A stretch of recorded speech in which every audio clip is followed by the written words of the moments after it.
Hello, today I'm going to be bringing you one of my favorite movies. And it was a book, and I knew that it was a book.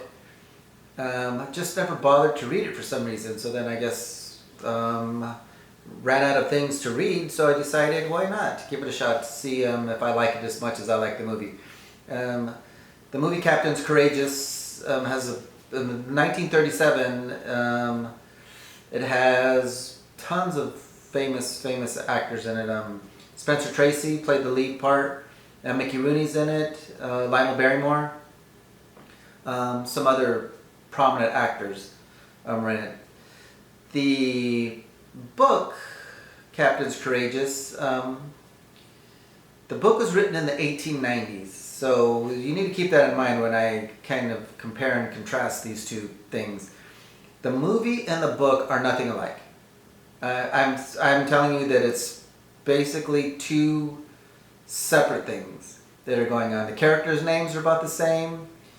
The action that takes place within the movie and in the book, nothing, not even close to what it's like. If you don't know the story or if you've never seen this classic film, there's been a number of remakes of this. I think the last one was in the 1997, I want to say.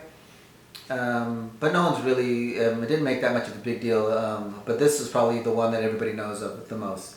As you could tell, the movie is about a spoiled rich little kid who, his dad is a multimillionaire and owns part of a bunch of cruise ships.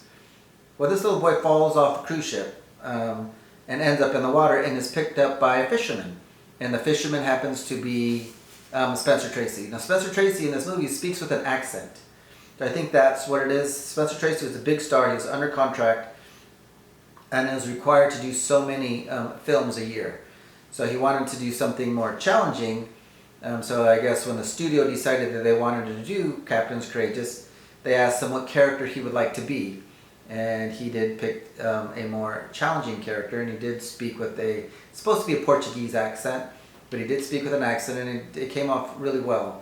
So I think that the writers had to write around his character. That's why it's so much different than the actual book.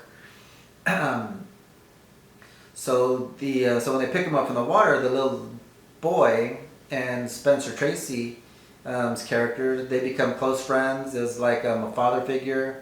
Taught him hard work, a lot of good principles for becoming a man, not a spoiled little kid. And after being months and months on this fishing boat,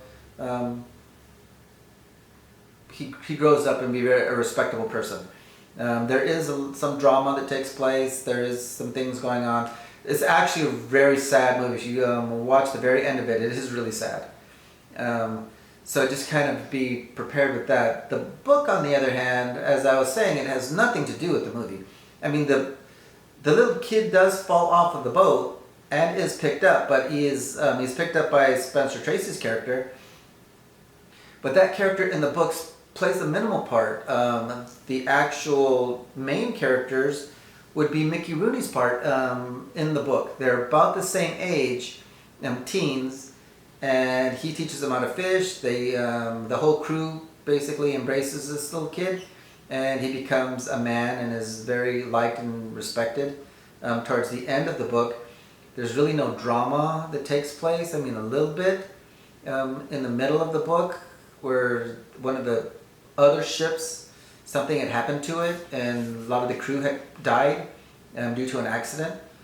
But nothing really took place. It's just the other drawback from the book was this book was written in the 1890s.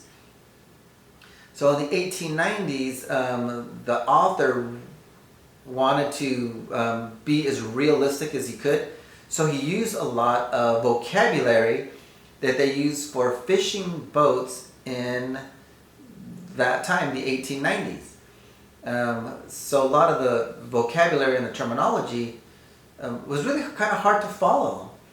It was kind of confusing a little bit. They use a lot of the old fisherman slang as well. So it's not like port or starboard, but they use a lot of slang that they use for those professional fishing villages in the turn of the century. So it was really kind of difficult to get through, to tell you the truth. I mean, overall, as a story, it was good, but to read it and kind of follow along and understand was a little challenging. But I'm glad that I did read the book.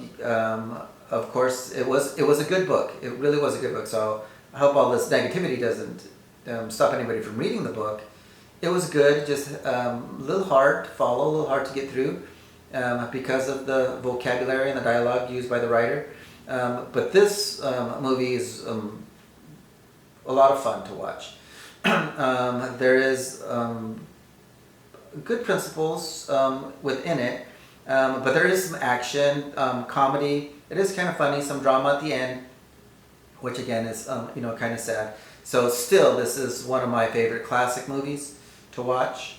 I probably watched it about 10 times and kind of wanted to watch it again. But I love this movie. Would I read the book again? No, I would not read the book again.